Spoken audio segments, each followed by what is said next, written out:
आते हैं। देखो ज्यादातर लोग कह रहे हैं कि लोग गुस्सा दिलाते हैं, ऐसा ही है ना? इसी पे आज चर्चा होनी है बच्चों। लोग गुस्सा वाकई दिलाते हैं क्योंकि आपने जो है अपना रिमोट कंट्रोल, जो कंट्रोलिंग अथॉरिटी है वो आपने लोगों को दे दी है कि नहीं है? टीवी जब आप चलाते हैं तो जो चाहे वो आप देख सकते हैं। यहां भी ऐसे ही है क्योंकि लोग गुस्सा दिलाते हैं और आप क्या हो जाते हैं। अब बात यह है कि आपने अपना रिमोट कंट्रोल अब किसी और के हाथ में दे रखा है, तो नेचुरल आप वही डांस करेंगे जो नचाएंगे। ऐसे ही है ना? ऐसा क्यों है? इसी पे आज चर्चा होनी है क्योंकि आपने अपनी आजादी को अपने पास नहीं रखा, आपने अपनी आजादी को किसको दे दिया? किसी और को दे दिया। यही बात पे आज चर्चा भी होगी और सीखना भी आपको कि अगर लोगों के व्यवहार से आप चलोगे तो निश्चित रूप से आपका जो अपना अस्तित्व है वो धीरे धीरे क्या हो जाएगा? खत्म हो जाएगा, क्योंकि आपने रिमोट कंट्रोल किसी और के हाथ में दे रखा है, जबकि आपका जन्म आजाद है। क्लियर है मेरी बात? अब देखिए एक बात इसी से जुड़ी हुई है। अगर आप किसी बीमार के साथ है और आप भी बीमार हो जाए, क्या बीमारी बढ़ जाएगी? बढ़ जाएगी ना? अगर आपको किसी ने गुस्सा दिला दिया और रिमोट कंट्रोल किसी और के हाथ में है तो आपका भी क्या हो जाएगा? उसका रिएक्शन, आपका गुस्सा भी बढ़ जाएगा। अब ऐसी स्थिति में क्या होगा? विवाद हो जाएगा। लेकिन सही मायने में आपको क्या करना है? सही मायने में आपको यह करना है कि आपको किसी के व्यवहार से प्रभावित नहीं होना है। अगर कोई आपको गुस्सा दिला रहा है, आपको शांत रहना है। परिस्थितियों को बदलने के लिए आप उसके साथ ऐसा व्यवहार नहीं करेंगे।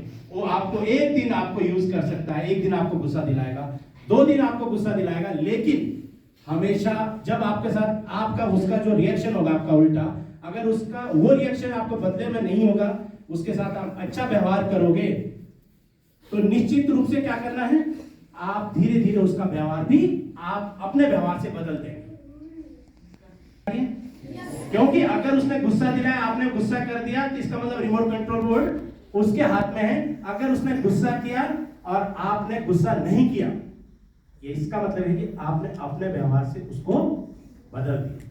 डेफिनेटली एक प्रॉमिस आपसे कर लेना चाह रहा हूं आज कि कुछ लोग ऐसे होते हैं जो आपको गुस्सा दिलाते हैं, कई होंगे, पर एक आदमी अपने मन में ठान लीजिए कि जो आपको गुस्सा दिलाता है, और आपको क्या करना है? वो कितने भी गुस्सा कर दे, लेकिन आप उसके प्रति गुस्सा नहीं करते। उसका कारण यही है कि धीरे धीरे क्या होगा? वो व्यक्ति आपका अपना जो सिद्धांत है वो धीरे धीरे उसके ऊपर प्रभाव डालना शुरू कर देगा और आपका प्रभाव उस पर भारी भी पड़ेगा। साथ में वो भी जो गुस्सा कर रहा था उसका गुस्सा भी क्या हो जाएगा? शांत हो जाएगा। एक व्यक्ति को आज अपने 10 नहीं, एक व्यक्ति को अपने माइंड में रखना है, अगर वो मेरे प्रति ऐसा व्यवहार करता है लेकिन मुझे उसके प्रति ऐसा व्यवहार नहीं करना, मुझे उसके प्रति गुस्सा शांत रखना है।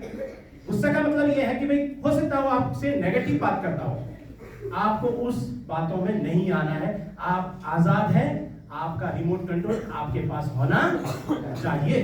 क्योंकि अगर आप वो गुस्सा कर रहा है और आपने उसका रिएक्शन डबल कर दिया, इसका मतलब आपने अपना कंट्रोल जो है रिमोट कंट्रोल बोर्ड किसको दे दिया है? किसी और को दे दिया है, और हमेशा आपका यूज करता रहेगा। जब जब उसे चाहिए होगा ना, वो 2 मिनट में आपको थोड़ा सा उठा भी देगा, अच्छी बात बोलेगा, आप खुश हो जाओगे, और 2 मिनट में आपको गुस्सा भी दिलाएगा, आप क्या दुखी हो जाओगे। ऐसा नहीं करना, क्योंकि ओरिजिनली क्या होता है? ओरिजिनली है कि हमारे मन में जो हमारा अपना आत्मा का एक प्रभाव है वो कभी भी नेगेटिव नहीं रहेगा। उस हमारी जो आत्मा है वो यही सिखाएगी, शांति, प्रेम, दया, इन्हीं गुणों, ये वास्तविक गुण है, इन्हीं पे आपको चलना है। आपके जो इर्द गिर्द है आपको प्रभावित करने की कोशिश करेंगे, तो आप उनसे प्रभावित ना हो। आप आजाद हैं अपने विचारों के लिए, लेकिन दूसरों के हाथ में रिमोट कंट्रोल नहीं देना है। मेरी बात समझ में आ गई? एक बात आप जरूर तय कर लें कि जिसके कहने से आपको तुरंत गुस्सा आ जाता है, उसको कहने दीजिए आज से उसके प्रति गुस्सा नहीं करेंगे। डेफिनेटली आपका व्यवहार उस पर भारी भी पड़ेगा और हो सकता है आप उसके व्यवहार को भी बदल देंगे। तो यही मेरा आज का विचार है। Thank you.